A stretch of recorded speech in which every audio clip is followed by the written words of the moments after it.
Buenos días a todos. En primer lugar, agradecer a la organización la invitación para todos nosotros y a vosotros por estar aquí. Vamos a dar comienzo a una de las mesas más interesantes para muchos participantes de este congreso, que es la estimulación del sistema de conducción, algo que ya es una realidad y que estamos haciendo, sin duda, pues, prácticamente todos nosotros, pero en el que todavía necesitamos pues, aprender, mejorar la técnica, están saliendo nuevas herramientas, conseguir mejores resultados. Y la verdad es que esta mesa es muy apropiada en ese sentido, porque yo creo que se van a comentar muchas cosas pues, de cómo mejorar la identificación, como el doctor Sembriongos, de la captura, cómo resolver casos difíciles que lo hay. Y para ello contamos, yo diría que con los mejores ponentes de toda España, que son sin duda los 4 que tenemos. Vamos a empezar los criterios diagnósticos para confirmar la captura del sistema de conducción, que lo pensamos siempre, y para ello nada mejor que el doctor Sembriongos, que es un cardiólogo extraordinario, aparte de ser un gran experto en la estimulación cardíaca. Muchas gracias, Sen. ¿Qué tal? Muy buenos días a todos. Muchas gracias, Antonio, por la presentación y muchas gracias a la organización por invitarme a formar parte de esta mesa y, sobre todo, por invitarme a hablar de un tema que especialmente me gusta. Estos son mis conflictos de interés. Vamos a hablar de criterios de captura. ¿Y por qué vamos a hablar de criterios de captura? Estamos en el año 2023 y hemos sido capaces de demostrar que se puede capturar de manera eficaz casi todo el sistema de conducción por debajo del nodo auriculoventricular. La rama izquierda, el GIS proximal, el GIS distal, incluso la rama derecha.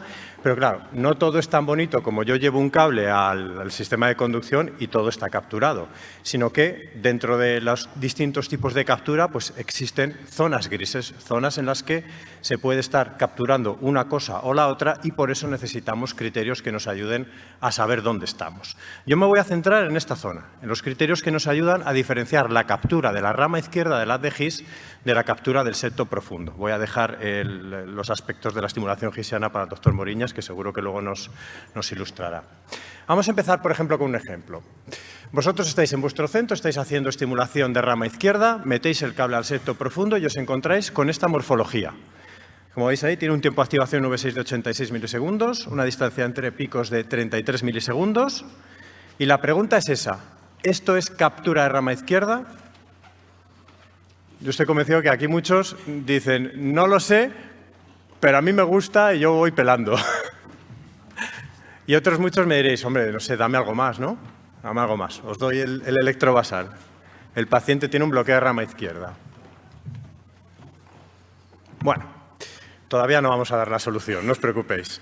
Pero si nosotros, en este caso o en cualquier otro caso, quisiéramos saber si estamos haciendo captura de rama izquierda, la manera 100% de saberlo es con criterios electrofisiológicos. Deberíamos meter no solo un cable al septo profundo, sino otro cable u un catéter al GIS, otro catéter multipolar de manera retrógrada por la aorta al septo interventricular izquierdo y demostrar que desde donde yo estoy estimulando tengo captura retrógrada del GIS o captura o potencial del sistema izquierdo anterógrada, ¿de acuerdo? Incluso en este caso, como tiene un bloqueo de rama izquierda, deberíamos hacer estimulación gisiana correctiva para saber si esto es posible. Obviamente esto es el gol estándar. El 100% de los pacientes deberíamos hacer esto para confirmarlo, pero es algo que no es viable en la vida real. Esto es para los estudios. Por eso, dentro de una supuesta pirámide de criterios diagnósticos, yo lo pongo arriba, los criterios electrofisiológicos, porque son el gol estándar invasivo. Pero claro, esto, insisto, no lo podemos hacer en nuestra vida real. Necesitamos otras cosas que podamos aplicar en nuestra práctica clínica. Y para eso tenemos los criterios de transición. Los criterios de transición se basan en intentar demostrar la captura diferencial de la rama izquierda del miocardio del septo profundo que está alrededor de la rama izquierda en la profundidad del septo. ¿Vale? Todos sabemos que cuando hacemos rama izquierda nos ponemos en contacto con el endocardio del septo interventricular derecho, estimulamos si tenemos una morfología de bloqueo de rama izquierda con ese notch en la porción inicial, vamos avanzando a la perforación, ese notch va avanzando dentro de la anchura del QRS hasta que por fin llegamos al área de la rama izquierda, donde vamos a tener un QRS relativamente estrecho y ese notch que se ha transformado en V1 en una R'. Y aquí es donde tenemos que demostrar que estamos capturando la rama izquierda, ¿de acuerdo? Demostrar la captura diferencial. ¿Y cómo? Mediante el test de umbral. Empezamos a hacer el test de umbral y podemos confirmar la captura de la rama izquierda si encontramos dos maniobras. Una, que pasemos de estimulación no selectiva a septo profundo, es decir, que perdamos la captura de la rama izquierda, que se define como un alargamiento brusco del tiempo de activación en V6 superior a 10 milisegundos, o que perdamos la captura del miocardio, que pasemos de captura no selectiva a captura selectiva de la rama izquierda, que se caracteriza por una onda R' en V1 más ancha, un bloqueo de rama derecha más FETEN, una onda S en V5, un componente discreto en el electrograma local, todo ello con un tiempo de activación en V6 el mismo. Si demostramos cualquiera de estas dos maniobras en el septo profundo, no tenemos ninguna duda. Hemos llegado a hacer captura de rama izquierda. Estas dos respuestas también las podemos ver con estimulación programada, metiendo extraestímulos o sobre el ciclo basal del paciente o sobre un tren de estímulos. Este es un trabajo que seguro que todos conocéis y es verdad que esas dos respuestas se pueden confirmar también de esta manera. Lo que es verdad es que casi nadie en la práctica real hacemos esto, pero se podría demostrar. ¿Y por qué los criterios de transición son el gold estándar? Porque se han validado invasivamente con catéteros, con criterios electrofisiológicos. Este es un trabajo tremendamente elegante, es verdad que son 30 pacientes, pero es un trabajo en el que los autores intentaron hacer estimulación de la rama izquierda en distintas zonas. Y no se quedaban tranquilos hasta que en la misma zona de estimulación capturaban la rama izquierda con criterios electrofisiológicos y demostraban criterios de transición en todos los pacientes. Y si no lo conseguían en todos los pacientes, cambiaban a otro sitio. Y nos demostraron que sí, que cuando había cualquiera de estos dos criterios de transición, teníamos una especificidad del 100% para confirmar que estábamos capturando la rama izquierda. Por eso, la transición en las morfologías las vamos a poner en un segundo lugar en la pirámide de criterios y son el gold estándar no invasivo que todos deberíamos perseguir en nuestros implantes. Pero ¿qué pasa? Que no es todo tan bonito. ¿Por qué? Porque cuando tú te vas a las series e intentas hacer esto, en las series de las distintas series, yo traigo aquí 6, pero hay muchas, pues en las manos de la gente que más hace, esto se demuestra en el 30 o en el 40% de los casos en los mejores escenarios. Por eso necesitamos otras cosas y por eso han salido criterios electrocardiográficos, llamados también fisiológicos. ¿Por qué? Porque se basan en comparar, por ejemplo, el QRS nativo con el QRS estimulado. El tiempo de activación en el QRS estimulado, desde el inicio del QRS hasta el pico de V6, si estamos capturando la rama izquierda, tendrá que ser el mismo tiempo de activación que el QRS nativo, desde el inicio del QRS hasta el pico de V6. Lógico, sencillo. Y si eso es así, como veis ahí, tenemos una sensibilidad y una especificidad muy buenas para demostrar que estamos capturando la rama izquierda. Y si esa distancia no es la misma, más menos 10 milisegundos, no lo estamos capturando. Pero claro, hombre, este criterio, para mi gusto, donde yo pongo el inicio del QRS, pues probablemente tú lo pongas o vosotros lo ponéis en hasta 3, 4, 5 milisegundos de diferencia, con lo cual se da una variabilidad interobservador importante y no hay que olvidar que necesitamos 10 milisegundos de más menos para tener esa sensibilidad y esa especificidad. Otro criterio que tiene un poquito más de sentido o de lógica es en aquellas situaciones en las que encontramos potencial de la rama izquierda. Ahí sí, si estamos capturando la rama izquierda, la distancia desde el potencial de rama izquierda hasta el pico de V6 tendrá que ser la misma que desde la espícula hasta el pico de V6.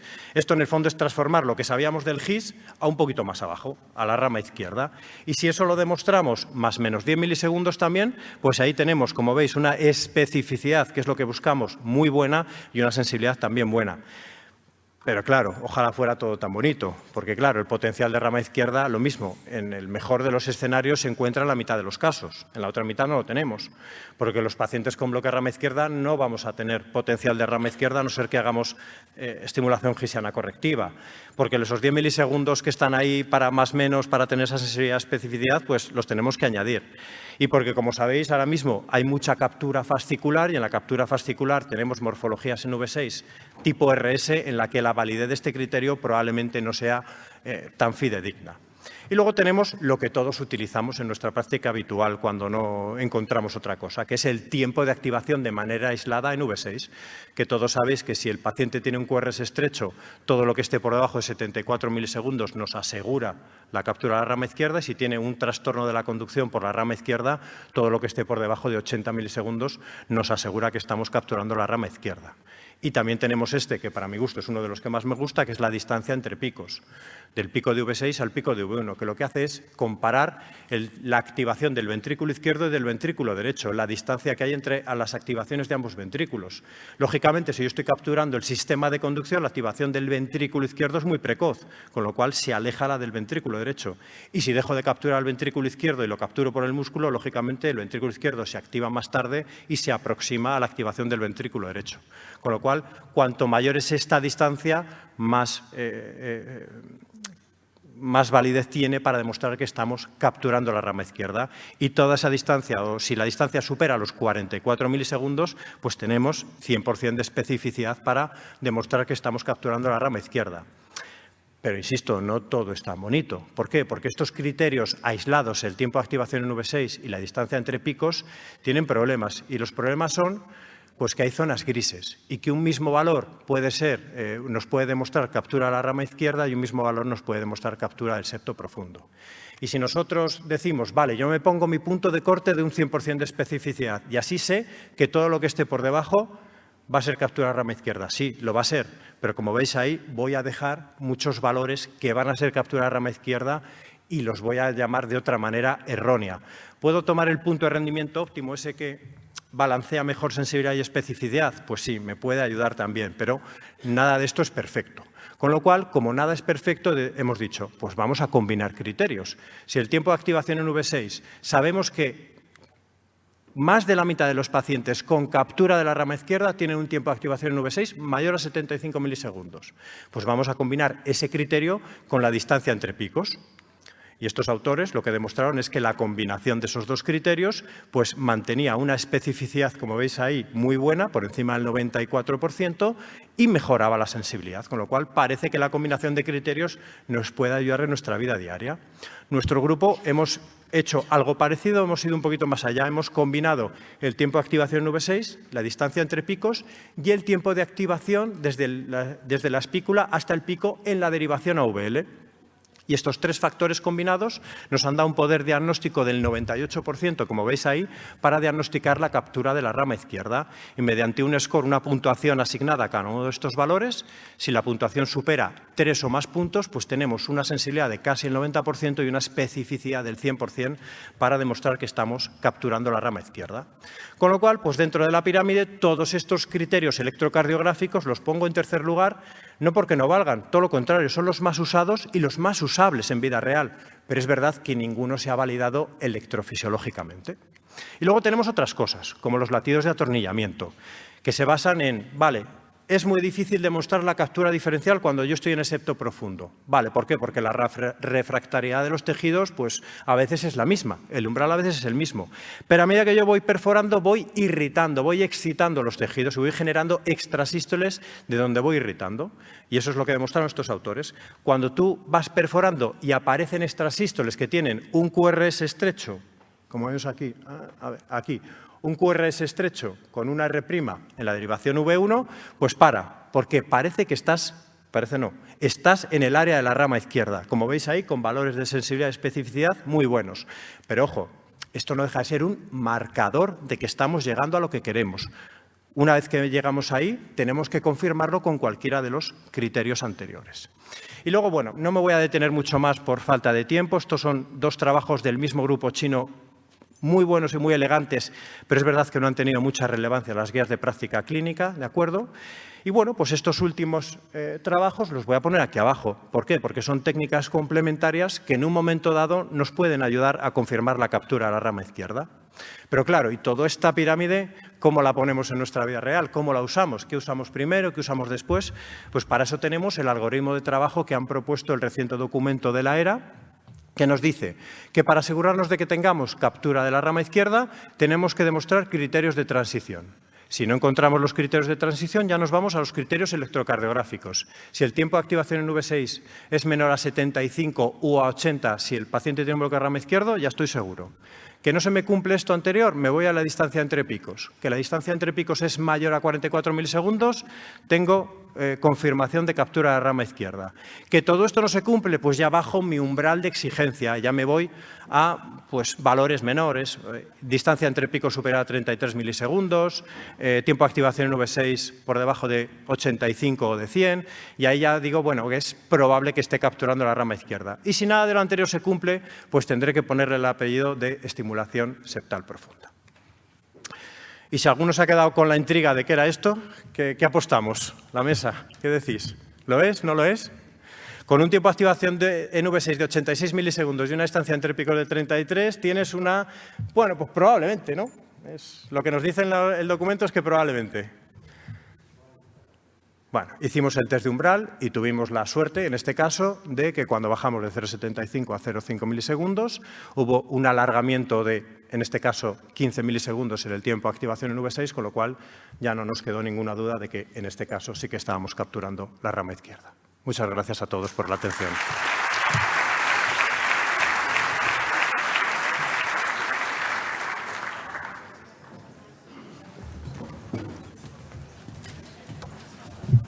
Sí. Bueno, es un honor presentar a mi compañero de toda la vida, al doctor Pablo Moriña, que cogió la batuta después de que estuviéramos reventados una técnica muy rudimentaria y él empezó con una nueva herramienta y sigue empeñado en poner GI en primer lugar. Eso es un esfuerzo que merece el respeto y él, bueno, pues va a hablarnos del implante reverde, cómo conseguirlo en la estimulación hisiana. Él lo conseguirá seguro, aunque no aburra a todo el mundo, pero él lo consigue. Bueno, muchas gracias a todos por vuestra presencia, a la organización por haberme invitado una vez más a charlar sobre este tema y permitirme simplemente un minutillo pues para decir que para mí también es un honor y me siento muy orgulloso de ser ponente de una mesa moderada pues por grandes amigos, el doctor Hernández Madrid, amigo de toda la vida, y por Rafael y Pepe, que han sido mis compañeros desde que yo llegué como residente al Hospital Juan Ramón Jiménez, y por supuesto Rafael, que ha sido un entusiasta precisamente de la técnica de estimulación hisiana pues durante muchísimos años. Bien, dicho esto, cuando yo tengo que hablar sobre un término cualitativo, en este caso el término rebelde, a mí me crea un poco de dudas porque es algo que es muy susceptible a una interpretación subjetiva. Porque, ¿qué entendemos por rebelde? Pues si entendemos por rebelde tardar más tiempo que en una estimulación convencional, pues todos los casos de estimulación hisiana van a ser rebeldes, porque es imposible, o sea, siempre vas a tener que dedicarle 15, 20, 30 minutos, unas veces más, otras veces menos, pues a mapear la zona del GIS. Si lo llamamos a no conseguir un QRS estrecho, pues tenemos que aceptar que entre un 25 o un 30% de los trastornos de conducción pueden estar localizados por debajo del GIS. Por lo tanto, por mucho GIS que estimulemos, pues va a ser imposible conseguir un QRS estrecho. Si llamamos implante rebelde a no conseguir ondas de sensado mayores de 6 milivoltios, pues prácticamente casi nunca, porque en la zona donde se localiza el GIS, pues es imposible con la tecnología actual y con los electrodos actuales, pues tener sensados mayores de 4 o 5 milivoltios. Normalmente andamos entre 2 y 5. Sin embargo, eso para nosotros no creemos que sea un hándicap ni sea necesario, porque los dispositivos actuales permiten sensado de ese nivel pues sin ningún tipo de problemas. Y del tema de los umbrales, pues es lo mismo. Tenemos que aprender cuál es el comportamiento de los umbrales y con la experiencia pues nos demuestra, como veremos a continuación, que muchas veces hemos sido demasiado exigentes, sobre todo con los umbrales agudos, porque dependiendo de una serie de criterios pueden mejorar en el tiempo. Por lo tanto, yo creo que es mejor que nos centremos en hablar de cómo tener éxito en la estimulación hisiana. E independientemente de los requerimientos técnicos, que luego hablaré de algunos pequeños truquillos, yo creo que para tener éxito tenemos que tener claro una serie de ideas iniciales. Los truquillos podéis venir a los laboratorios donde los hacemos, nosotros los enseñamos, tenemos cursos de formación, pero yo creo que hay que tener claro una serie de ideas. Si en estas ideas no las tenemos claras, el éxito es imposible. La primera idea es que la estimulación del ventrículo derecho es perjudicial. Ha sido útil durante muchos años, pero está claro, está demostrado, y no vamos a presentar ningún artículo ahora que demuestre que es perjudicial. De hecho, la tratamos de evitar ya y tenemos algoritmos en todos los marcapasos para evitarla. Tenemos que tener claro que si queremos una despolarización completamente fisiológica del corazón, la única manera es estimular el GIS, que a través de él despolarizamos tanto la rama derecha como la rama izquierda. Eso está demostrado y sabemos ya la ventaja que tiene. Ya hemos dicho que la estimulación del GIS nunca va a ser tan rápida como la estimulación apexiana o la estimulación del ventrículo derecho, pero tenemos que asumir que la estimulación fisiológica como el modo de estimulación por defecto. Yo creo que si lo anterior lo tenemos claro, eso lo tenemos que asumir y no empezar a seleccionar pacientes. En nuestro criterio, todos se merecen la mejor estimulación posible y creemos que la mejor estimulación posible es la estimulación fisiológica.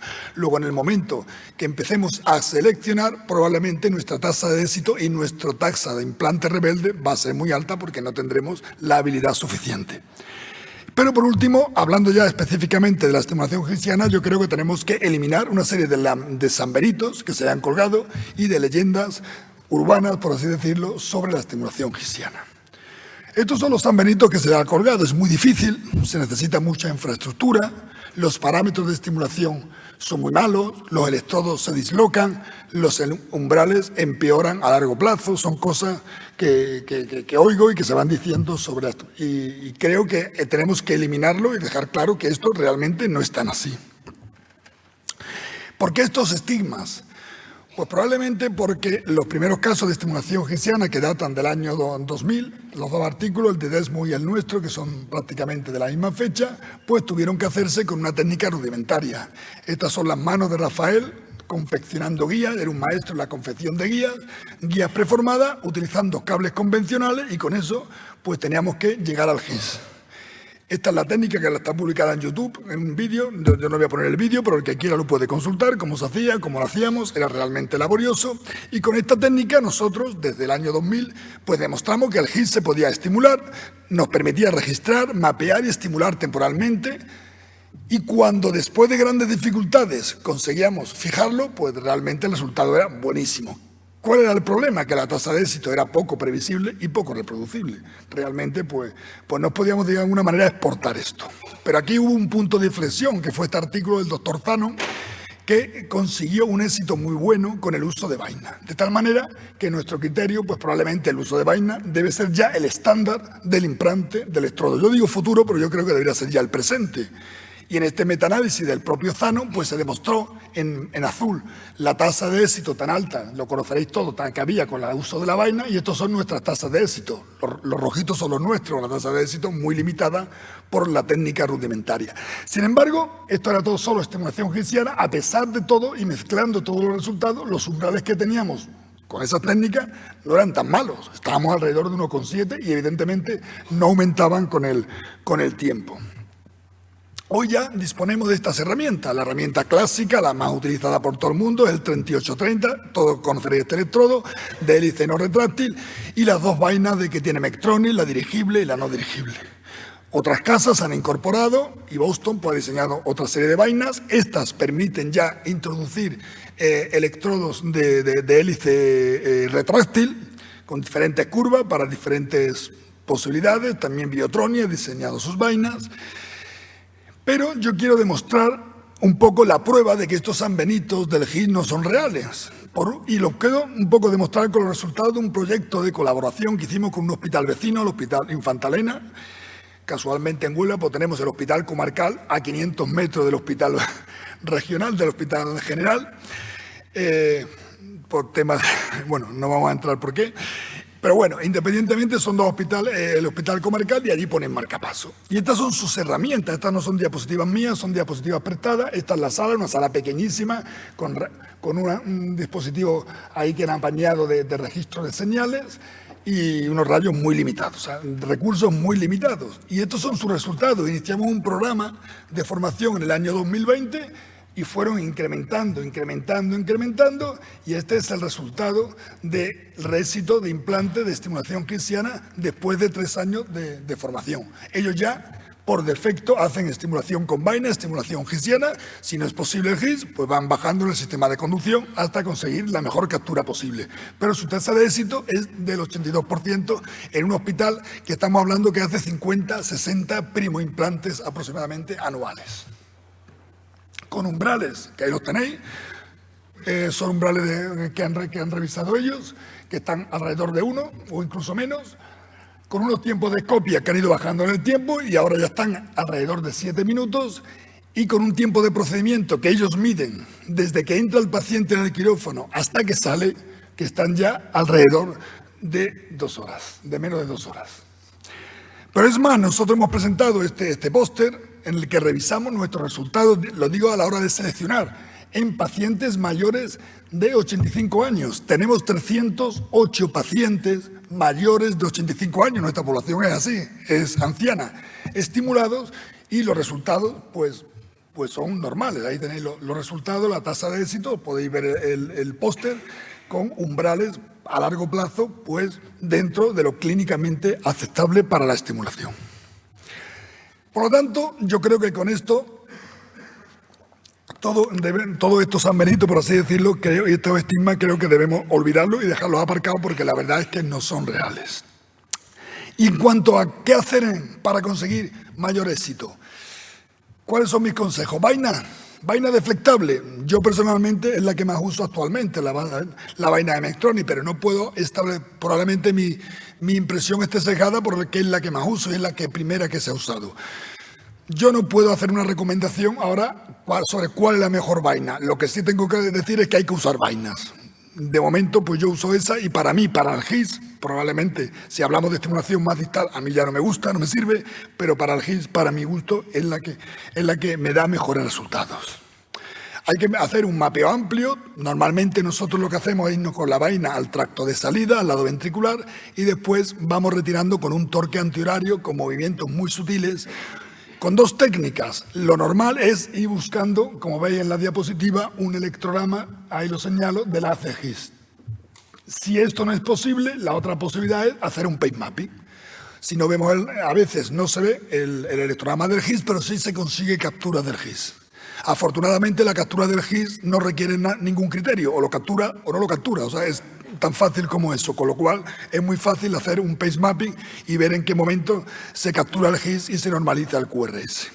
Por lo tanto, las 2 técnicas son posibles y en el momento clave yo creo que es la fijación del electrodo. Nosotros lo llamamos a esto el efecto pared. ¿Qué significa esto del efecto pared? Pues que una vez que nosotros registramos y estimulamos el GIS y lo vemos, tenemos que presionar un poquito lo que es el sistema, 3-5 milímetros, de tal manera que veamos que la señal del GIS permanece estable. Esto significa que nosotros estamos presionando aproximadamente de una manera perpendicular al septo y que la vaina no está resbalando sobre el septo, porque si la vaina resbala va a ser imposible la fijación. Luego con ese, nosotros que llamamos efecto pared, una vez si nosotros, ya digo, es presionar 3-5 milímetros, comprobamos que todo es estable, ahí rotamos. Rotamos, hacemos rotaciones rápidas, normalmente con la hélice no retráctil. Estas son las rotaciones rápidas, es un vídeo son las manos de Álvaro, que es zurdo. Entonces, pues, ya está, con eso hacemos fijaciones y en el caso de que utilicemos hélice retráctil, nosotros lo que hacemos es primero sacar la hélice, hacemos lo mismo el efecto pared, pero en vez de rotar, primero sacamos la hélice y luego le damos un par de rotaciones adicionales utilizándolo como fijación activa, siempre con el problema de que la hélice se te puede retraer. Hay que tener cuidado en ese particular, porque a día de hoy todavía aunque se están diseñando, no tenemos mecanismos de bloqueo de la hélice. Bien, ¿qué hacemos? Una vez fijado, pues, comprobar que la fijación ha sido exitosa. ¿Tenemos criterios? Sí, hay criterios como esto que os estoy poniendo aquí. Por ejemplo, bloqueo. Mirad, este es un GIS, aquí empezamos, veis el GIS, qué bonito es, empezamos a fijar y cuando terminamos de fijar veis que el GIS se ha transformado en un doble GIS. O sea, al fijar hemos provocado un bloqueo intragisiano, luego hemos fijado en el GIS. Aquí veis la captura y aquí veis el bloqueo intragisiano con el doble potencial. Podemos provocar una onda de lesión en el GIS. Mirad, la onda de lesión tan brutal que tiene el GIS. Es como si fuera un infarto del GIS, por decirlo de alguna manera, y veis previamente pues, la captura perfectamente, en este caso selectiva, con un QRS rigurosamente normal del GIS, del paciente. Esta otra onda de lesión de GIS en un paciente en el que estamos haciendo una resincronización con GIS. Veis perfectamente la elevación, no el ST, pero yo siempre digo la elevación del ST del GIS, con una onda de lesión. Son criterios que si lo conseguimos podemos estar bastante tranquilos porque estamos en el sitio. No son necesarios siempre, pero si los vemos, mejor. O incluso aquí tenéis otro GIS muy bonito, un GIS muy bueno. Esta es la fijación, terminamos la fijación y veis en cómo se ha transformado en una onda negativa. Hemos invertido la polaridad. Luego probablemente lo hemos fijado en el sitio adecuado. O incluso podemos ver esto. Esto era un paciente que nos vino estupendamente porque queríamos hacerle una ablación de nodo. Y con el propio implante de GIS conseguimos el bloqueo del GIS, ¿lo veis? El GIS lesionado y bloqueo V completo, y aquí tenéis una estimulación perfecta del sistema de conducción. Por lo tanto, hay una serie de criterios que nos permiten decir que la fijación es buena. No son necesarios todos, pero si los vemos, mejor.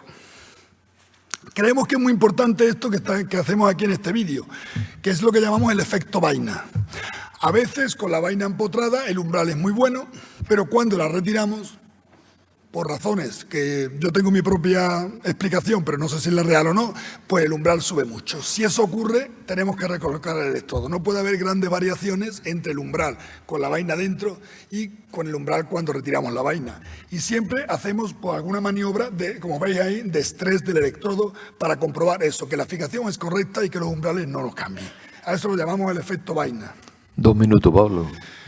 ¿Y qué hablar de los umbrales de captura?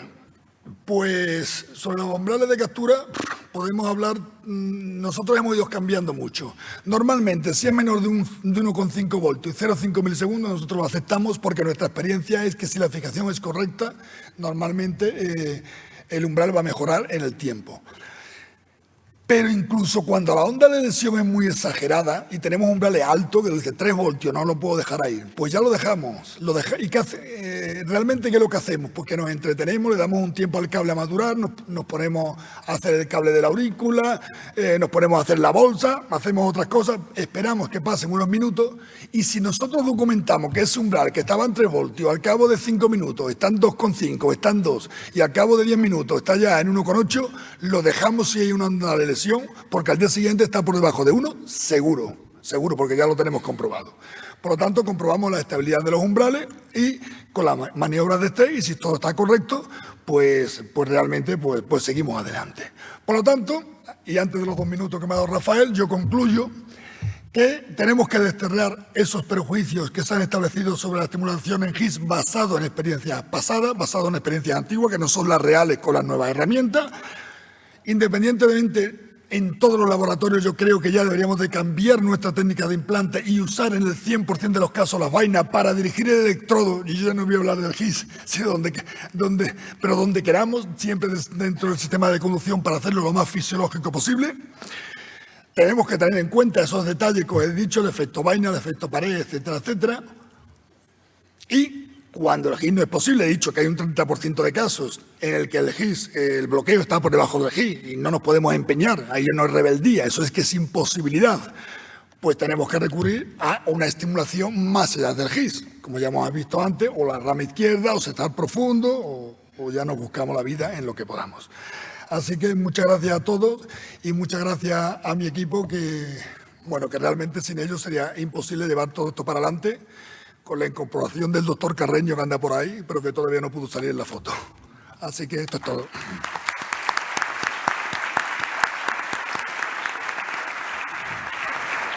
Pues muchas gracias, Pablo, por tu extraordinaria charla y pasamos al doctor Daniel Rodríguez Muñoz, que es coordinador de la unidad de arritmias del Hospital 12 de Octubre y que nos va a dar una charla muy importante, a ver si nos explicas, porque todos nosotros tenemos casos que vamos a poner una rama izquierda y sale en el primer intento al primer minuto y otros que no hay manera. Así que yo espero, Dani, que hoy nos digas tú eso, no los del primer minuto que tenemos todos, sino los que llevamos varios intentos y no lo conseguimos, ¿qué podemos hacer? Muchas gracias, Antonio. Un placer estar aquí. Muchas gracias a los organizadores por invitarme a dar esta charla.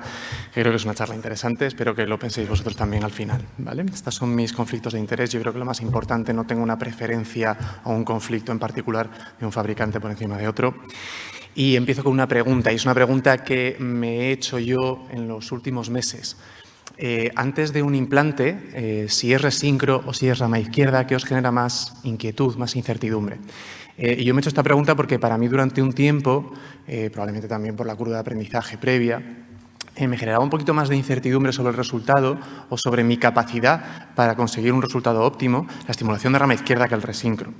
Mi sensación es que esto es, por un lado, por curva de aprendizaje, materiales dedicados, trucos que hemos ido aprendiendo y que hemos ido comprobando su efectividad para salvar obstáculos a lo largo de muchos años, pero por otro lado porque los fracasos en el implante de un resincro en general se deben a factores derivados del paciente.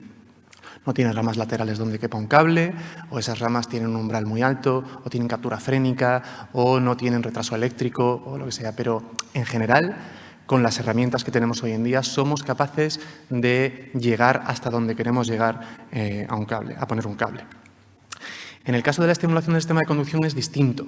Primero, ya enseñaba Sem esta imagen antes, nos hemos repetido, hay varias modalidades, muchas modalidades distintas de estimulación del sistema de conducción, por un lado, y por otro, cuando vemos piezas anatómicas de la distribución de la rama izquierda y la arborización de la rama izquierda, da la sensación de que si no eres capaz de poner un cable en algo que sea próximo a la rama izquierda, eres un negado, ¿vale? Bien. Hay otra cuestión que quiero que mantengamos en la cabeza a lo largo de la presentación. Hay determinados trucos, determinadas herramientas o técnicas que consideramos normales, no solo aceptables, sino incluso de recurso inmediato en el caso de la estimulación de resincronización convencional. Por ejemplo, utilizar un catéter de electrofisiología si nos sondamos el seno coronario, incluso en algunos casos muy rebeldes de resincro, utilizar un acceso femoral para abrir el seno coronario, para sondar el seno coronario. Damos por supuesto utilizar contraste en la mayor parte de los casos y casi damos por supuesto también cambiar de catéter guía o utilizar subselector, ¿no? Quizá hay algunos casos de rama izquierda en los que tardamos en recurrir a herramientas similares. Estoy de acuerdo, es difícil definir qué es el implante rebelde. Desde mi punto de vista, el implante rebelde es un implante del viernes a las 2 menos algo, en un paciente con disfunción ventricular severa en el que esperamos un pacing del 100% o casi, en el que el resincro ha sido fallido, tiene criterios de mala respuesta, es decir, necesitamos una rama izquierda bien puesta y todo nos va a ir fatal. Vamos a tener tortuosidad venosa, vamos a tener distorsión anatómica por dilatación de cavidades o mal apoyo en el septo, no vamos a ser capaces de localizar el GIS de primeras, tendremos dificultades para penetrar en el septo y cuando lo hagamos tendremos un resultado eléctrico pobre. Yo creo que esto es un implante rebelde, ¿no? Bien, empecemos por la tortuosidad, probablemente uno de los problemas más sencillos de resolver y que no nos debería suponer un problema y se trata de evitar que nos suponga un problema durante el resto del procedimiento. Es muy difícil definir la prevalencia de la tortuosidad venosa. Yo la verdad que lo he buscado para esta presentación, poquísimos datos, pero estaremos de acuerdo en que es algo que no es excepcional. Hablamos de población añosa en general, entre un 30-40% parece que pueden tener tortuosidad venosa, entre otras cosas porque definir qué es tortuosidad venosa de una forma objetiva para una serie pues probablemente es complejo, ¿no? Pero estaremos de acuerdo en que este ejemplo pues es bastante tortuosidad. La cuestión está en si nos vamos a tener que pelear con esa tortuosidad, con las vainas que luego vamos a utilizar para llevar el cable y para penetrar el cable a través del septo, o si podemos negociarlo de otra manera. Y la respuesta es que podemos negociarlo de otra manera. Los introductores largos que nosotros tenemos en el 12 de octubre serán similares a los que tenéis en vuestros centros. La diferencia de longitud es prácticamente el doble. Y esta diferencia de longitud lo que quiere decir es que nos puede dejar el extremo distal del introductor para que luego negociemos todo el resto del trayecto venoso con la vaina, y la vaina va a sufrir y se va a quincar, o negociarnos con el introductor largo toda esta tortuosidad para que luego podamos trabajar con mayor facilidad con la vaina.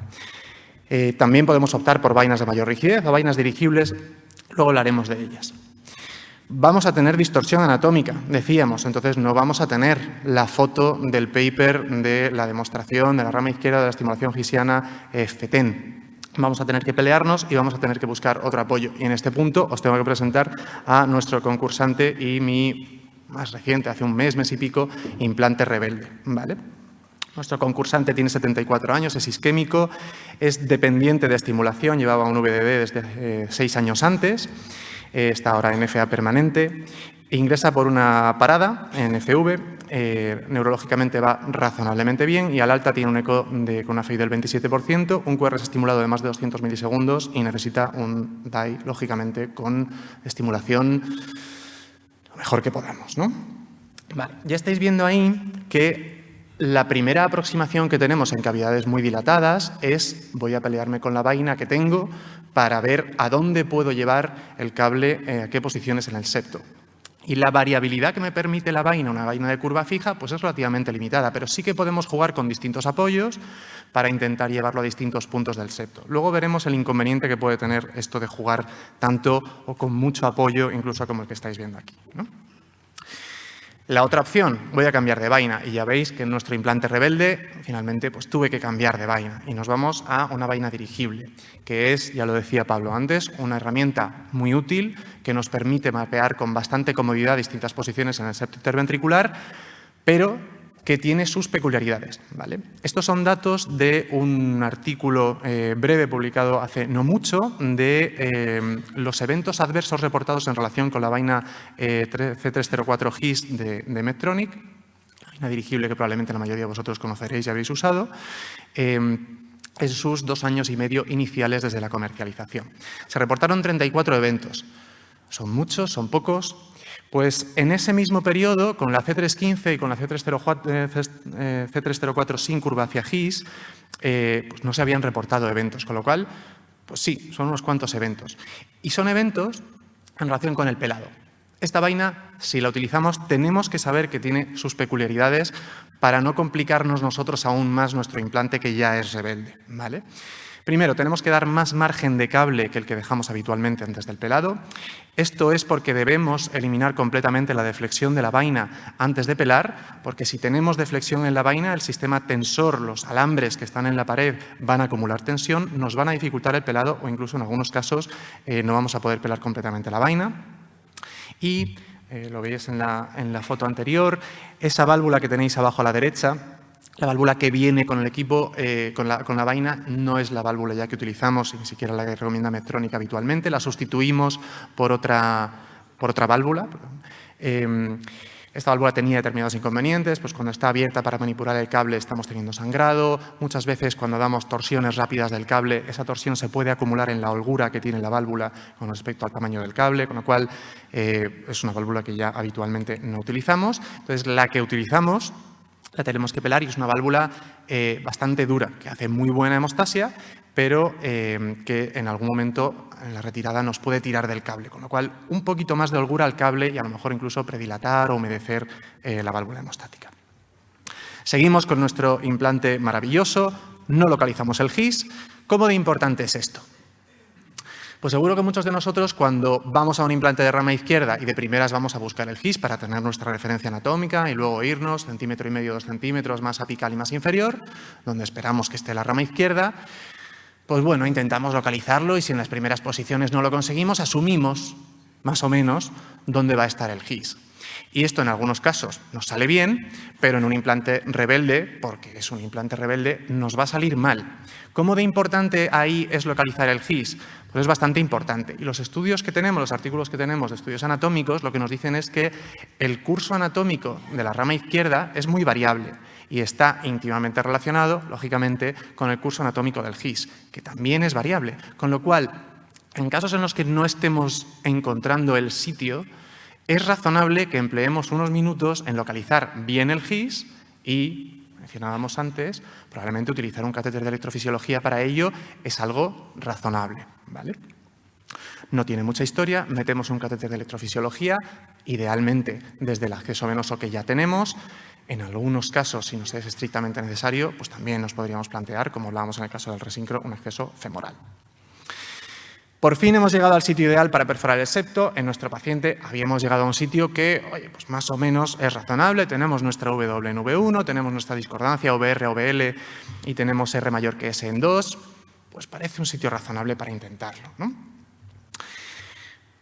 Cuando hablamos de la dificultad para penetrar el septo, hay determinados factores sobre los que no podemos hacer nada. Tenéis ahí en los dos ejemplos de piezas histológicas la variabilidad en la bifurcación del GIS en las ramas. Lo que vemos que no es variable es que la posición de la rama izquierda es muy subendocárdica, con lo cual tenemos que penetrar el septo.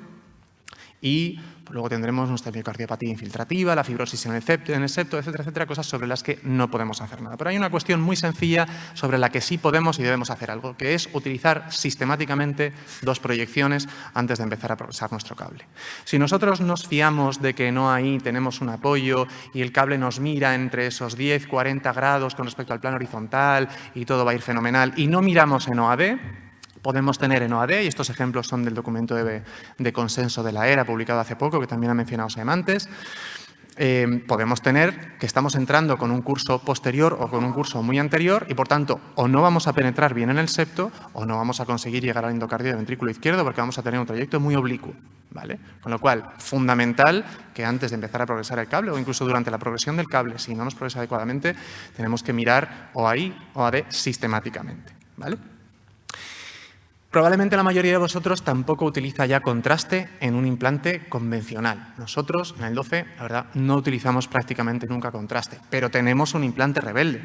Tenemos dudas de si estamos bien apoyados en el septo o de si el septo tiene una disposición completamente perpendicular o por rotación del corazón del paciente nos estamos apoyando en un punto en el que no estamos justo entrando perpendicularmente al septo porque está más inclinado o lo que sea. Tiene interés y tiene sentido hacer una septografía y ver cuál es el apoyo de la vaina contra el septo, porque esto nos puede ayudar a corregir el apoyo que tenemos y a mejorarlo. Si no, pues tenemos la opción de reposicionar en otro sitio y ya está. Algo inmediato, y lo veíamos antes, empujo más y le doy más curva y tengo más apoyo contra el septo. Y esto algunas veces nos será útil, pero muchas veces puede ser un regalo envenenado, porque tengo más apoyo, pero ese apoyo está acumulando fuerza en la curva que tengo un poquito antes. Y ese mayor apoyo de la curva puede hacer que la transmisión de la rotación a la punta del electrodo esté impedida o esté dificultada, ¿vale? Si hemos empezado a penetrar ya, pero no me progresa más el cable, tendrá sentido que hagamos justo lo opuesto a esto. No darle más apoyo, sino retirar un poquito de apoyo, manteniendo el torque antihorario, para liberar un poco la curva proximal que tengamos y permitir transmitir mejor la rotación a la punta del cable. Y luego, mira, pues oye, no hay manera. Me planteo cambiar de vaina o incluso cambiar de cable. Pues esto tendrá sentido si eso va a resolver mi problema. Si mi problema es que no me transmite las vueltas, yo antes tengo que haber visto que no tengo la vaina quincada, que no tengo excesiva curva de apoyo o que no tengo una mala alineación con el septo. Si cuando progreso el cable hasta la punta de la vaina resulta que me está cambiando la orientación de la punta con respecto al septo que me gustaba antes, pues entonces es posible que tenga sentido cambiar de un cable dirigido por estilete a un cable sin luz interna porque, como tendrá menos cuerpo, pues me modificará menos la curva. Y al contrario, si tengo un apoyo que no es bueno, que no me gusta y me interesa tener la curva un poquito corregida hacia arriba, a lo mejor me interesa cambiar a un cable con estilete. Entra algunas vueltas, pero no pasa de ahí. Puede tener solución con un cable con más cuerpo, dirigido por estilete, o puede tener solución con un cable más pequeño, con una hélice isodiamétrica con el cuerpo del cable, como es el cable sin luz. Con lo cual, si solo está entrando la hélice y luego ese pequeño escalón me está impidiendo progresar más, a lo mejor me interesa cambiar a un cable sin luz. Y si el problema es no ese escaloncito, sino necesito más cuerpo del catéter, más apoyo, a lo mejor me interesa cambiar a un cable con estilete. 2 minutos. Gracias. Al principio entró, pero ya no. Tengo que comprobar necesariamente, y sobre todo si es un cable de hélice retráctil, que la hélice no se ha dañado y que no se ha retraído total o parcialmente. Por último, el resultado eléctrico es pobre. Ya he penetrado en el septo, pero el resultado eléctrico es pobre. Y este es nuestro implante rebelde. Y a velocidad 25, pues bueno, ¿no? Me puede valer. Pero siempre hay un compañero en el polígrafo que lo pone a velocidad 200 y mide. Y entonces tienes un QRS de más de 160 milisegundos y un LVAD de 94. ¿Y qué hago? ¿Lo compro o no lo compro? Lo que te dice la evidencia es, no lo sé, porque no sé si el Deep Septal realmente tiene un curso clínico peor que la estimulación de rama izquierda. Y esa evidencia probablemente tardaremos en tenerla, porque también depende del perfil de paciente. En este perfil de paciente que os he comentado antes, pues oye, decidimos, vamos al seno coronario, vamos a intentar hacer un Deep Septal CRT y conseguimos finalmente pues, un QRS un poquito mejor, ¿vale? Os dejo una diapositiva final, no me detengo por falta de tiempo, de los problemas que hemos comentado, las posibles soluciones, ventajas, inconvenientes de cada una y, opinión personal, desde mi punto de vista, hay varias de estas herramientas a las que deberíamos tener un umbral muy bajo para recurrir, ¿vale? Por último, suena como fácil el implante de la rama izquierda. Bueno, los centros pioneros, los centros de mayor volumen, gente muy buena haciendo estimulación de rama izquierda en Europa, nos dan estos datos. 1 de cada 10 pacientes con indicación de bradicardia se va a casa sin estimulación de rama izquierda y cuando hablamos de indicación de estimulación por insuficiencia cardíaca, 2 de cada 10 pacientes se van sin estimulación de rama izquierda. No nos deprimamos, estamos en el punto que estamos de la estimulación de rama izquierda. Quedan muchas técnicas, muchos trucos, muchas herramientas nuevas por llegar que nos ayudarán a tener mayores tasas de eficacia. Muchas gracias.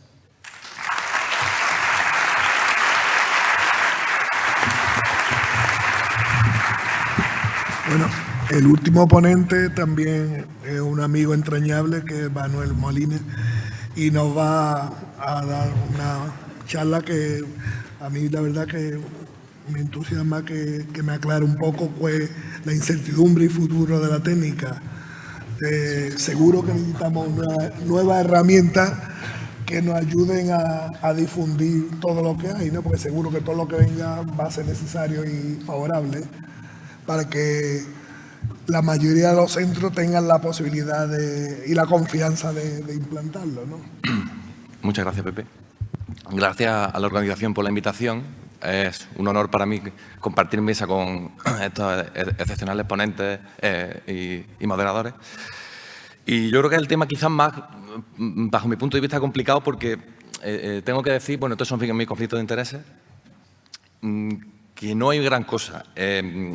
Para decir lo que es lo nuevo, vamos a decir un poco lo que es lo clásico, ¿no? Ya se ha comentado algo. Sabemos, bueno, pues yo creo que la vaina más usada por todos los implantadores, ¿no? La vaina que ya conocemos, ¿no? Preformada de hélice, de curva fija de Medtronic. El cable igualmente más utilizado, ya se ha comentado anteriormente, el cable también sin lumen interno, de hélice fija, que se conecta a un polígrafo. Ese polígrafo, bueno, tenemos la señal intracavitaria. Y bueno, y esto es lo que tenemos, esto de dónde veníamos, todavía más atrás, estas son las manos de doctor Barba, cuando nosotros estuvimos allí con él aprendiendo, que él, yo creo que es el maestro de España y de gran parte del mundo, ¿no? Y bueno, claro, si venimos de aquí, todo es nuevo, ¿no? Porque, como ha dicho antes Pablo, preformando una guía era toda la herramienta que había en este momento, ¿no? Esto tiene un mérito excepcional y bueno, en ese sentido... novedades, ya os adelanto que desgraciadamente no tenemos muchas, ¿no? En vaina de electrodos estamos un poco estancados, van a venir cosas, pero de momento ahora mismo pocas cosas, quizás algo más de novedad en sistemas de electrocardiografía y monitorización de la señal, ¿no? En cuanto a las vainas, bueno, la vaina deflectable que ya la conocemos realmente no es nueva, pero bueno, quizás partiendo de la vaina inicial, bueno, ya sabemos, ¿no? Una vaina deflectable, bueno, quizás para casos más complejos, con cardiopatía, aurícula más dilatada, también yo creo que para la estimulación gisiana tiene mucho sentido, ¿no? Como ya hemos comentado también, que tampoco es muy nuevo, pero bueno, la vaina de Boston, ¿no? Ya sabemos que hay 4 curvas. La primera quizás más para, la número 1 quizás más para aurícula, incluso para GIS, pero más para aurícula. La 2 y la 3 es la más usada, la 4 para el lado derecho. De hecho, os pongo aquí un caso que te podría ser un poco también a colación de un caso complejo, ¿no? de un reto, ¿no? Fijaos en un paciente con una oclusión en la zona de la axilar, el electro en bloqueo de rama izquierda. Y la indicación era ablación de nodo y marcapaso porque, bueno, muchos flúteres rebeldes a las ablaciones y tal. Y, bueno, fijaos que la curva de la vaina, ¿no? Que curiosa, yo de hecho cuando la usé no me parecía que fuera una curva adecuada, ¿no? Pero es verdad que, bueno, el resultado fue muy bueno, ¿no? Fijaos aquí un poquito como desde arriba, desde el lado derecho. Bueno, pues el acceso es bastante bueno, conseguimos llegar a la zona. En este caso, esta vaina, como ha dicho antes Pablo, son un cable convencional, un electrodo convencional con estilete. Y bueno, fijaos aquí cómo conseguimos penetrar el electrodo y de hecho directamente nosotros ya por arriba hacemos la ablación de un acceso superior, la ablación de nodo agudo. y el resultado pues, fue bastante bueno, ¿no? En cuanto al electrodo, pues siento no poder contaros mucho más tampoco, no hay mucha novedad. Bueno, esto es un poco lo diferente, ¿no? Lo último. 3 electrodos, 2 de ellos con hélice retráctil, 1 de ellos con hélice fija, Fireline, un electrodo de hélice fija, pero eléctricamente no activa. Eso es un hándicap muy importante para nosotros porque, claro, cuando nosotros queremos capturar el endocardio del septo, el endocardio izquierdo del septo, sabemos que si la hélice no es activa, cuando llegamos a capturar la rama, probablemente esa hélice quizás esté en cavidad y no es lo que buscamos, ¿no? Quizás sea el electrodo, ahora mismo, bajo mi punto de vista, menos recomendado. Ingevity Plus y Solia, bueno, son los electrodos ahora existentes de hélice retráctil con estilete. Bueno, una hélice quizá un poquito más dura, que hace que al penetrar el septo, bueno, la probabilidad de que la hélice se retraiga es menor, ¿no? Aunque todavía tiene margen de mejora porque aún nos pasa, ¿no? Que cuando penetramos el electrodo, la hélice tiende a introducirse otra vez dentro de su propio cable, ¿no? Evidencia. Ya hay alguna evidencia de cables con estilete para estimulación de la rama izquierda. En este caso presento un estudio ya relativamente antiguo. De hecho, creo que es el único que hay en estimulación gisiana con electrodo con estilete. Bueno, quizás no es el mejor estudio que hay porque se usó una vaina de seno coronario para el implante. Entonces, bueno, pocos pacientes y veintitantos con cable con estilete comparados con los 15 de todo convencional de Medtronic, el 3830. Y bueno, básicamente concluyen que el umbral es un poquito más alto. Probablemente porque quizás la vaina que usaron no era una vaina diseñada para esto, ¿no? Ya con la rama izquierda sí que hay resultados quizá un poco más congruentes, ¿no? Sí que sabemos, bueno, que en este caso se usó, hubo 20 pacientes en cada grupo, 20 pacientes con el cable de Medtronic 3830, 20 pacientes con el electrodo con estilete y fijaos que prácticamente los resultados son equiparables, ¿no? La vuelta que se le hubo que dar, el QRS, los tiempos de activación, la fluoroscopia, es decir, resultados muy equivalentes de un cable con el otro, ¿no? Un cable u otro, bueno, opongo mi opinión. Es decir, los electrodos con lumen y con estilete tienen más soporte. Es decir, quizás para aquellos septos más duros, con escara, con fibrosis, donde el reto que hemos hablado antes tengamos la imposibilidad de penetrar el electrodo, que nos devuelva la vuelta, quizás con un electrodo con lumen y con una guiada interna, no, por lo menos en mi experiencia, te da un poquito más de soporte y en esos casos complicados a veces somos capaces de penetrar el septo llega a la zona de la rama izquierda. Quizá los electrodos con lumen interno y con guía tienen algo más de estabilidad en el pelado, aunque prácticamente hay muy pocos casos en los que al pelar se mueva todo, ¿no? Entonces yo creo que ahí tampoco aporta mucha ventaja, ¿no? El escenario ideal, como he dicho antes, quizá el electrodo sin lumen, pues el septo paciente sin cardiopatía, que no está muy grueso, sin fibrosis. Y quizás yo usaría con el lumen como rescate o cuando ya preveemos que, bueno, porque el septo va a ser mucho más duro, ¿no? La retracción de la hélice, obviamente, los cables sin lumen no puede existir porque ya está una hélice fija. Con el Fireline tampoco puede ocurrir, pero como hemos dicho que la hélice no es activa, quizás no es recomendable. Con el Ingevity y con el Solia, a veces, aunque la hélice es más dura, a veces vemos que cuando penetramos el electrodo, la hélice tiende a meterse hacia adentro y hay que volver a sacarla, ¿no? Y bueno, en cuanto a la probabilidad de fractura, hay algún paper y tal que parece que los electrodos con lumen tienden a algún caso más de alguna probabilidad más, pero bueno, esto todavía está por ver y no está claro, ¿no? Bueno, pongo aquí un poquito, bueno, la penetración en este caso era el electrodo con hélice, aquí lo estáis viendo, la penetración, es decir, como veis, entra muchísimo más fácil. Es decir, hay que tener mucho más cuidado al dar la vuelta porque entra con mucha más facilidad, ¿no? Respecto al electrodo sin lumen, que bueno, que ya todos, ¿no?, conocemos el resultado, ¿no? ¿Técnica y herramientas futuras? ¿Qué es lo que esperamos? ¿O qué es lo que creo yo que debe ser lo que estamos esperando? Bueno, pues electrodos que mejoren esta penetración y que se diseñen de una forma dedicada para esto. Es decir, estamos usando material que realmente no está hecho específicamente para estimulación fisiológica. Entonces, necesitamos algo hecho íntegramente para esto. Además de generadores también dedicados para el sistema de conducción, que no sean capaces de calcular umbrales, que sean capaces de colocar los electrodos de Higgs donde queremos, no tengamos que estar engañando al dispositivo, ¿no? Como a veces tenemos que hacer, ¿no? Y luego yo creo que también algo muy importante, que es la línea que tenemos que seguir en el horizonte, es herramientas para el implante fuera de una sala de electrofisiología, donde no hay polígrafo. Sabemos que esta técnica se va a extender no solamente para hospitales grandes donde hay salas, sino también para hospitales más pequeños, donde no tienen la capacidad de tener una sala de electrofisiología y polígrafo. En este sentido, sí que hay alguna novedad. Este estudio se publicó el mes pasado, en el que, bueno, con el propio programador, en este caso de Medtronic, con los electrodos del electrodo de las derivaciones, ellos ponían el brazo izquierdo y derecho en el cuarto espacio intercostal derecho, el brazo izquierdo, la pierna izquierda y la pierna derecha en el quinto espacio intercostal izquierdo, y con eso conseguían, fijaos aquí, una especie de V1 y V6, ¿no? Algo muy parecido. De hecho, fijaos aquí, fijaos la correlación entre la medida en el electro de 12 derivaciones y con la pseudo V1 y pseudo V6, ¿no? Que se consiguen, que son unas medidas prácticamente tanto la anchura del QRS como los tiempos de activaciones a V1 y V6, muy similares, muy parecidas, con un gran grado de concordancia entre las medidas, ¿no? Y fijaos también incluso las imágenes, ¿no? De que fijaos cómo prácticamente muy parecido, ¿no? Cómo va la R', cómo va apareciendo por aquí, fijaos, muy similar, ¿no? Entonces, quizás esto sea algo a donde tenemos que dirigirnos. Es decir, esto al final lo que conseguimos es simplificar mucho la técnica, obviamente manteniendo siempre la eficacia y conseguir la captura de rama, que es lo que queremos, ¿no? Otro reto es el tema del umbral.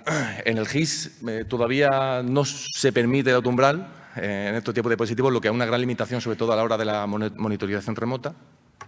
Es lo que queremos que aparezca, ¿no? Sí, hay algunas cosas por ahí, pero todavía no tenemos nada. Y en cuanto al autoumbral de la rama izquierda, esto sí lo estamos haciendo, pero realmente sin una evidencia clara de que funcione, ¿no? Nosotros hemos hecho un análisis en prospectivo en nuestro hospital y en el que hemos visto que, fijaos, tanto en unipolar como en bipolar, las tres fases, en la fase aguda, subaguda y crónica, prácticamente el 100% a los 3 meses, que es lo que hemos considerado fase crónica, a los 3 meses prácticamente todos los pacientes se puede activar el umbral. Es posible, ¿no? De una forma muy similar que lo hemos comparado con la estimulación convencional, ¿no? Y fijaos que cuando lo hemos comparado con el autoumbral, con el umbral manual, fijaos que prácticamente la concordancia es prácticamente la misma, ¿no? No hay mucha diferencia entre el umbral que hace el dispositivo y el que hacemos nosotros. Entonces, yo creo que este es el camino, ¿no? Y ya para ir acabando, una serie de dispositivos que nos hacen, que nos evitan la necesidad de tener un polígrafo para mapear y para guiar la estimulación de rama izquierda, ¿no? Hay en el mercado varios, que he contado de la publicación reciente, pero bueno, hay otros, CardioSecure, el OneSting, que permiten conectarlo a la pantalla sin necesidad de tener un polígrafo, que realmente yo creo que es algo que no tiene mucho sentido, ¿no? Sobre todo fuera de la sala, ¿no? Se puede conectar a la pantalla, se puede incluso, tiene un caliper para medir los intervalos. En fin, yo creo que es algo que es por donde creo que deben de ir el camino que tenemos que seguir, ¿no? Y bueno, como conclusiones, siento no poder aportar mucho, pero bueno, novedades ahora mismo hay pocas, creo que van a venir novedades importantes, pero a día de hoy pocas novedades, pero sí tenemos necesidades, ¿no? Herramientas específicas diseñadas específicamente para esto, y yo creo que el futuro está el implante no solo en la sala, que también, por supuesto, sino si queremos que el implante sea a todos los pacientes, debemos de trabajar para posibilitar que el implante sea fuera de la sala también de electrofisiología. Muchas gracias.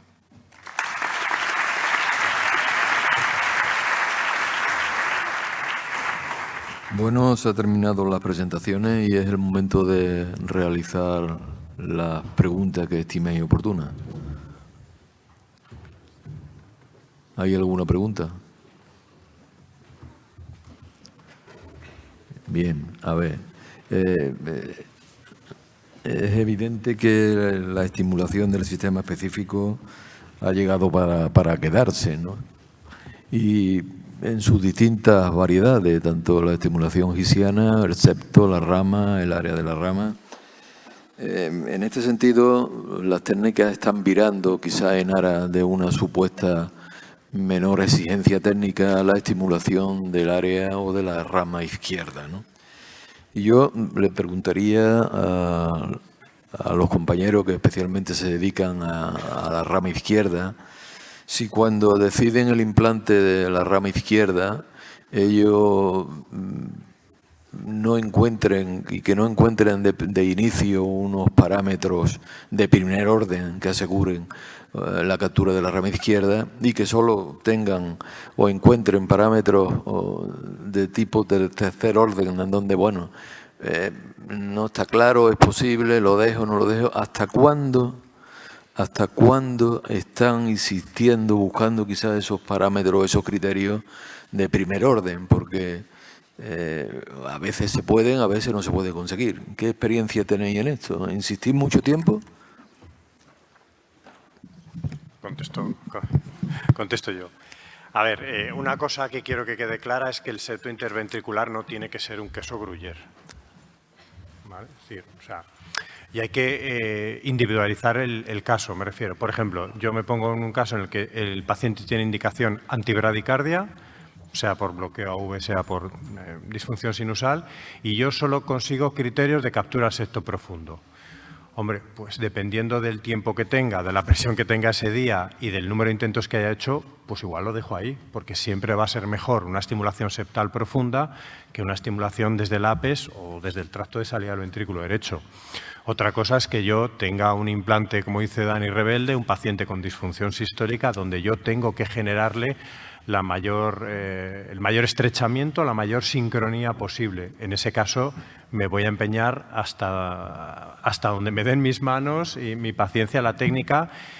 Y si no soy capaz de solo, como el caso que has presentado tú, Dani, de estrechar el QRS porque solo hago estimulación de septo profundo, pues tengo otras técnicas como el LOCRT, le pongo un cable en seno coronario e intento de la mejor manera posible estrecharlo. Sí, poco que añadir. Yo creo que la cuestión está efectivamente en la selección del paciente. Yo creo que eso es fundamental, porque en función del perfil del paciente nos podemos conformar con esa incertidumbre que hay en torno al curso clínico de la estimulación septal profunda o no, porque esa incertidumbre pues, no es asumible para el perfil del paciente.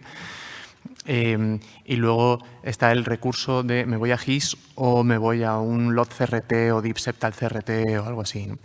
Y yo creo que eso depende de cómo haya sido el implante hasta ahí. Hemos visto antes los cortes histológicos. Si mi problema es de imposibilidad de penetrar en el septo por fibrosis o por grosor del septo, imposibilidad de alcanzar el endocardio, pero creo que sí que eso no va a ser un problema a nivel de GIS y no tiene por qué ser un problema a nivel de GIS. La estimulación gisiana yo creo que es un recurso para tener en mente y para recurrir a ello de forma inmediata.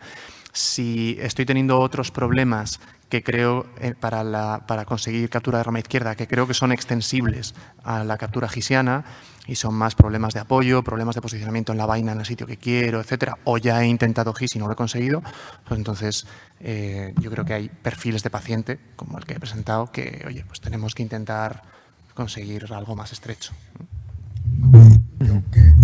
Para mí el recurso es la rama izquierda y no y al revés. Pero bueno, independientemente de eso, hablando del sistema de conducción, yo creo que hay un perfil de paciente en el que ni rama izquierda, ni GIS, ni nada, porque el problema no está en el sistema de conducción, el problema está más allá del sistema de conducción, el retraso. Nosotros hicimos un estudio intentando identificar patrones electrocardiográficos que un poco nos permitieran identificar qué pacientes van a responder y cuáles no, y yo creo que por ahí va el tema. Hay pacientes que de antemano, te pongas como te pongas, no vas a estrechar el QRS bajo ningún concepto porque el problema no está ahí. Estamos hablando de un 25, un 30, bueno, ya depende de dónde pongamos en la raya, ¿no? Entonces, bueno, hay pues, ni rama izquierda, ni GIS, ni nada. Ahí tendremos que poner pues, lo que buenamente podamos. Exactamente. Si el problema es miocárdico, por mucha estimulación del sistema de conducción que intentes conseguir, no vas a estrecharlo. Pero por eso, en esos casos... Por eso la TRC clásica como recurso para siempre. Por supuesto. No sé qué experiencia tenéis vosotros, pero a mí me da la sensación de que si tú estás haciendo rama izquierda y encuentras fibrosis en el septo, a día de hoy no tenemos herramientas para superar esa barrera. No sé qué opinión tenéis vosotros. Yo creo que, como comentaba antes, hay que diferenciar esto que decía Rafael, ¿no? De hasta cuánto, ¿no? ¿Cuánto tiempo hasta? Depende. Para mí depende de la indicación. Si es una estimulación antibradicardia, un bloqueo AV, un tiempo más que razonable. Es decir, no sé, 2 o 3 intentos, si no se puede, tampoco no pasa nada. Yo creo que esto debe ser intención de tratar. Es decir, hay que, bajo mi opinión, hay que intentarlo en todo. Obviamente nada se consigue en el 100%. Entonces, en el caso que no se pueda, no hay ningún problema. Con la indicación de resincro, ahí obviamente el paciente tiene que salir desincronizado. La suerte que tenemos con esto es que tenemos estimulación gisiana, estimulación de la rama izquierda, estimulación biventricular y además podemos combinarlo con el ventrículo izquierdo. Entonces tenemos tantos recursos ahora mismo que joder, se me antoja difícil que acabamos un caso de resincro sin que el paciente acabe de una forma u otra desincronizado, ¿no? En el caso estos que decía, ¿no?, de cara y de fibrosis, mi experiencia cuando el electrodo lo cambio al electrodo con estilete, esa fibrosis la suele vencer, en general. La suele vencer. Entonces yo, si preveo eso, directamente a veces incluso meto de primera el otro electrodo, ¿no? Y luego medí el QRS. Es decir, no tiene criterio de estimulación de rama izquierda, pero tengo 120 milisegundos, yo ya estoy tardando en pelar e irme a mi casa. Yo lo que quiero es resincronizar al paciente. Obviamente siempre buscamos la rama izquierda, pero el sentido común y la evidencia no nos lo dice todavía, pero probablemente lo que nosotros buscamos es un QRS estrecho. Si lo tenemos con una septal profunda, más difícil, pero con unos criterios que no son exactamente de la rama izquierda, pero el QRS es muy estrecho, yo creo que nadie está en esta sala seguiría insistiendo porque siempre yo creo que lo mejor es enemigo de lo bueno, ¿no? Entonces, ahí yo me iría a mi casa. Si no, yo sí que intentaría un LOC CRT. Lo que nosotros hacemos es LOC CRT. Si no queda bien, ponemos otro electrodo en APE, hacemos biventricular, ventrículo izquierdo, ventrículo derecho y lo que mejor quede lo dejamos, ya sea rama, LOT o biventricular. Y luego, si es el LOT, lo que hacemos con el ventrículo derecho es lo retiramos, lo ponemos en la aurícula y el implante se acabó. Sabemos que por lo menos hemos hecho el mejor resultado, ¿no? Muy bien. ¿Alguna pregunta? Hay varias.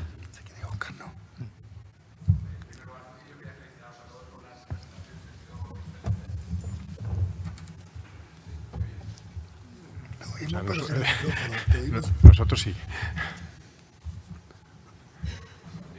Nosotros sí tuvimos.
Vale. Bien. Sí, yo quería, si me permitís, quería hacer un matiz que me ha venido a la cabeza a raíz de lo que estabas diciendo. Efectivamente, son dos perfiles de pacientes completamente distintos, indicación de insuficiencia cardíaca, indicación pacing por bradicardia, ¿no? Y en ese sentido hay dos datos que yo creo que tenemos que tener en la cabeza. Claro, cuando hablamos y vemos el documento de consenso que ha sacado la ERA y en el que has trabajado también, Óscar, y tal, de área de incertidumbre o que no tenemos suficiente evidencia para recomendar una cosa por encima de la otra, quiere decir no tenemos suficiente evidencia, pero algo de evidencia hay. Algo de evidencia hay que nos dice que la estimulación septal profunda parece que puede no ser tan inferior a la captura directa de la rama izquierda. Estoy matizando mucho y parece, puede, etcétera, etcétera, porque la calidad de la evidencia todavía es lo que es, ¿no? Pero cuando pensamos en estimulación antibradicardia, y si tenemos en la cabeza el registro que publicó el año pasado Villaraman, del Geisinger-Rasch, indicación antibradicardia, en pacientes con estimulación de más de un 20%, había diferencias en ingresos, hospitalización por insuficiencia cardíaca, pero diferencias también en mortalidad. Es un registro con todas las limitaciones. Es posible que esos resultados no se repliquen, pero con una indicación antibradicardia considero un mal resultado una estimulación septal profunda y me voy a APEX. Ni loco. Nunca. Ni loco.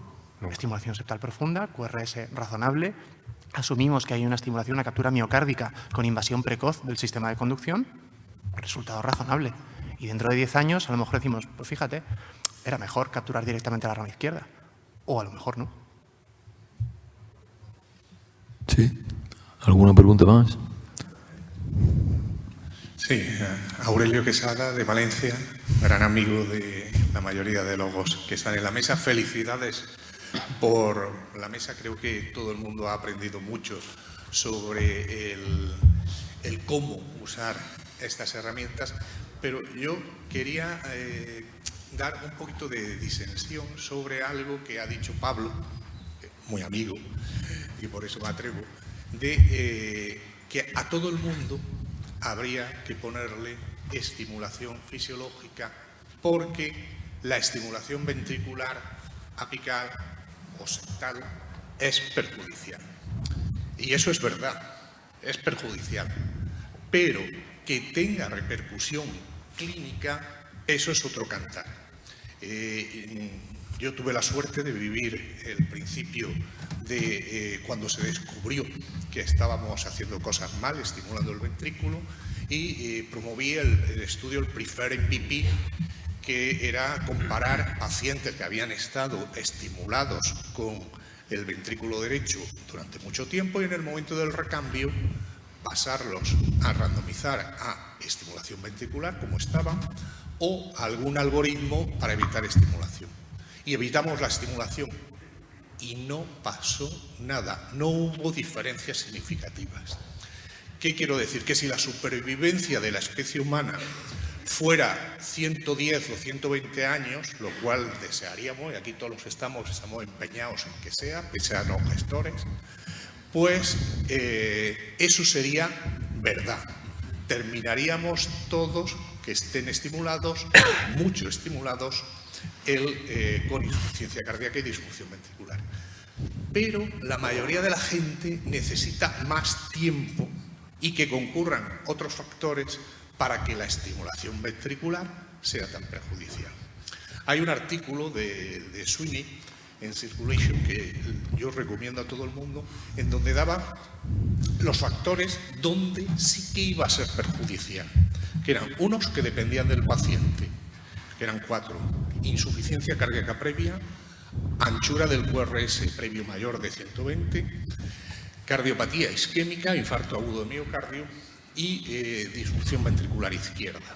Si estaban alguno de esos factores o varios, el riesgo de desarrollar insuficiencia cardíaca era alto. Y después eran otros de lo que tú preveías que iba a ocurrir, que era la dosis de asincronía que emite uno con cada latido, es decir, la duración del QRS estimulado y la frecuencia con la que esa dosis se administra, es decir, el porcentaje de estimulación ventricular. Si vamos a tener pacientes muy estimulados, pues esos también estarán en riesgo. Por tanto, yo lo que pienso es que está por demostrar que a alguien con 85 años que no concurran esos factores haya que dedicar, esta tarde hay una mesa sobre la eficiencia de las salas. Las salas de electrofisiología, pues yo no creo que haya ninguna que vayamos descansados. Todos estamos al viernes a las 2 menos 10 de la tarde teniendo que meter el paciente porque no hay forma de darle. Entonces, vamos, resumiendo, yo creo que no pasa nada en intentar seleccionar también el paciente, diciendo y dando por sentado que me paso a la vida peleando por evitar la estimulación ventricular, pero he llegado a la conclusión de que hay algunos que hay que pelear mucho y otros que a lo mejor hay que conformarse y hacer algo que sea bueno, aunque no sea lo mejor. Y a lo mejor el hombre, si vive 110 años, pues después le hacemos una upgrade a lo que sea. Gracias. No sé, Pablo, que eras tú el destinatario. No, yo creo que probablemente lo que yo diga estemos de acuerdo casi todos, pero por alusiones, como has mencionado mi nombre, yo lo que he dicho en mi presentación es que si realmente queremos que los implantes sean, hoy hablaba de la rebeldía, rebeldes en el menor número de casos posibles, tenemos que tener las manos suficientes, la formación suficiente para la habilidad para que eso sea así, si no todo va a ser rebelde. Si nosotros empezamos a seleccionar los casos, y la edad para mí siempre ha sido un criterio que yo he estado muy en contra de seleccionar pacientes por edad, es el primero, pues nuestra población va a ser siempre de 80 y tantos años, es muy alta. El problema es que esos factores, dicen que la cardiomiopatía inducida por marcapaso es una entidad perfectamente reconocida y establecida ya, y se establece que entre 20 y 25% de los pacientes estimulados en APE pueden desarrollarla en un futuro. Evidentemente, el problema es que no sabemos, no tenemos factores para saber qué paciente la va a desarrollar. Igual que hay pacientes con bloqueo de rama izquierda que en su vida hacen disfunción ventricular y otros que la hacen y realmente nunca, yo no tengo criterios para saber por qué uno la ha hecho y el otro no.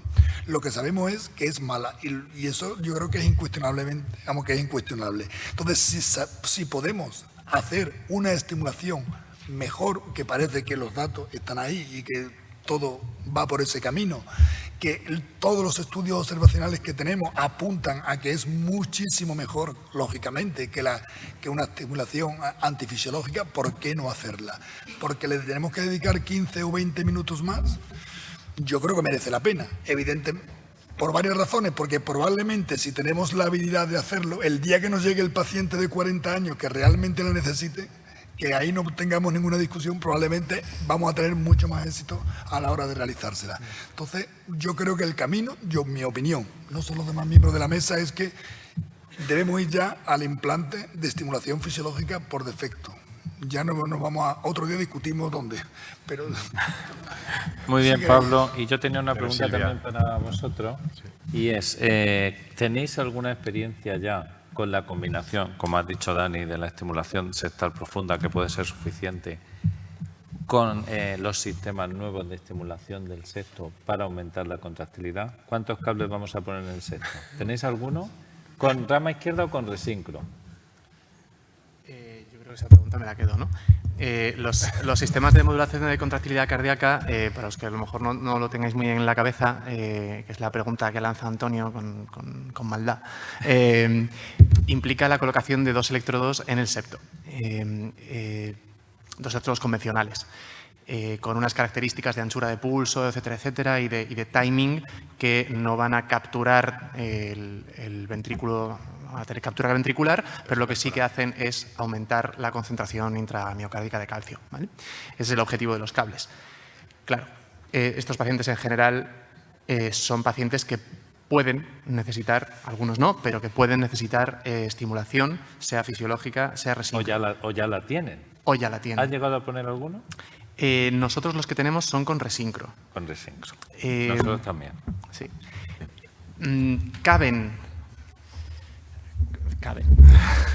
Caben, pero es verdad que no hay una masa de pacientes como para decir, oye, esto tiene alguna repercusión, hay alguna interacción, tal. Asumimos que no, pero bueno, es verdad que son 3 cables en el septo. O 6 o 7 cables, como algunos que tenemos, ¿no? Sí. Por todo. Bien. A ver. Yo quería incidir también con la mesa que si de algo siempre le aconsejo a mis hijos, a mis residentes y a todos, es que de lo que más orgulloso estoy es de que siempre hemos buscado la excelencia, y todo lo que no sea la excelencia en medicina a mí me causa frustración, así que yo abogo porque todos hagamos lo mejor de lo mejor dentro de nuestras posibilidades, y si no tenemos opciones, dejemos que gente joven con interés la haga. Eso es lo que yo creo. A ver, bien, yo antes de cerrar, y tenemos 4 minutos para cumplir el tiempo estricto que se nos había asignado, y aprovechando que el título de la mesa es estimulación del sistema específico de conducción, Traía unas diapositivas para llamar la atención sobre... perdón. Silvia, creo que querías hacer una pregunta, ¿no? Y ya cierra la mesa. Sí, que lo veo. Silvia. ¿Quién quería hacer la pregunta? Yo tenía una pregunta, pero creo que hay otra por ahí, me dicen. Si queréis, lo mío es breve. Simplemente, a mí me da, en el caso que habéis presentado el 12 de octubre, yo creo que hay que considerar otras cosas también. Es un paciente que tiene un electrodo de VDD que está tirante, que le vas a meter un electrodo de desfibrilación y que le metes otro electrodo al seno coronario y antes del seno coronario le habías puesto un electrodo de rama izquierda. Es decir, estás metiendo 3 cables por la tricúspide, uno de los cuales está tirante y probablemente ya interfiriendo antes de empezar tu reintervención en esa tricúspide, y 4 cables por el sistema venoso. A mí me preocupa esas cosas. Me parece que también tenemos que reducir el número de cables que pasan por la tricúspide y el número de cables que tenemos metidos en las venas. Sí, estoy de acuerdo. De hecho, lo valoramos, es un paciente de 74 años y valoramos el explante del electrodo por recuperación neurológica aceptable pero no completa, por situación del paciente, por resto de comorbilidades y de cómo había sido después del ingreso, conversación con la familia sobre beneficios-riesgos del explante de ese electrodo, decidimos finalmente no explantarlo. Parte del estudio previo fue, lógicamente, eco durante el ingreso. Si hubiera tenido una insuficiencia tricuspidea torrencial, pues hubiéramos ido probablemente a ello. No era el caso. Entonces, ahí está, pues cuál de los cables nos ahorramos, ¿no? El cable de DAI no. Podríamos haberle puesto solo un seno coronario, paciente isquémico, con infarto anterior, etcétera. Optamos finalmente nos queda un resultado eléctrico que consideramos razonable. Pero sí, la preocupación debe existir, yo en ese sentido estoy de acuerdo. Podemos meter 25 cables a través de la tricúspide como si no pasara nada. Es un material extraño y que puede dar complicaciones. Estoy de acuerdo. Sí. Lo mío también era muy breve. Bueno, muchas gracias a todos por las ponencias. Gracias especialmente un cariño a Dani Rodríguez. Y es verdad lo que decían, además que es un comentario de que si hacemos, sobre todo centros de alto volumen y que hacen mucha rama, pueden ser Granada, Valencia o el 12, alcanzar 100 casos de TRC, vía seno coronario, en un año con un implantador es como un objetivo demasiado largo, pero llegar a 100 implantes de rama en un año, si le ponemos a todo, o aunque sea perforar, lo que decimos, ¿no?, estimulación septal profunda, también es un objetivo de cara a mejorar los implantes, los resultados, bajar las complicaciones, pues muy apetecible. O sea, no solo por que una estimulación haya demostrado la septal profunda, ¿no?, sino que si clavas todos los días algo en el septo, pues al final, que también un poco lo que está diciendo el doctor Moriña, si te acostumbras a hacerlo muchas veces, y con la rama pues tenemos esa oportunidad versus hacer apical, ¿no? Vale. ¿Sí? ¿Alguien más? Bien, pues... Que le damos una oportunidad al GIS, ¿no? No solo a la rama, ¿no? ¿Vale? Sí, pueden pasar la diapositiva del presentador. Decía que aprovechando de que la mesa se titula Estimulación del sistema específico de conducción, pues tengo que recordar que el sistema específico de conducción empieza en el nódulo sinusal y que la principal vía de conducción del impulso hacia la aurícula izquierda es el haz de Bassmann y que existen trastornos de la conducción intraauricular. Siguiente diapositiva. Siguiente, por favor.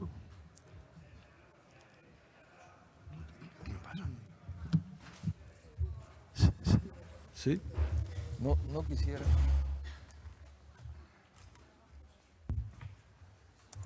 Eso es.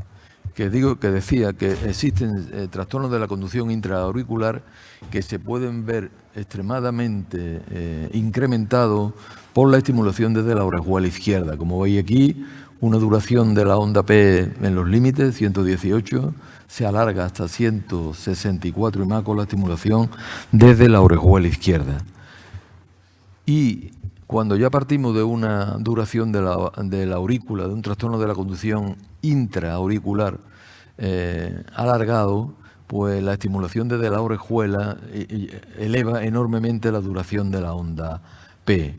Esto es, si estimulamos la orejuela, garantizar fibrilación auricular para pasado mañana, ¿no? Con la consiguiente pérdida económica y además de la aurícula izquierda probablemente y los trastornos de hemodinámica que conlleva la fibrilación auricular. Pero a veces existe también trastorno de la conducción exclusiva no intraauricular, sino de las de Basma, de la vía de conducción, que como veis en esta diapositiva se caracteriza por la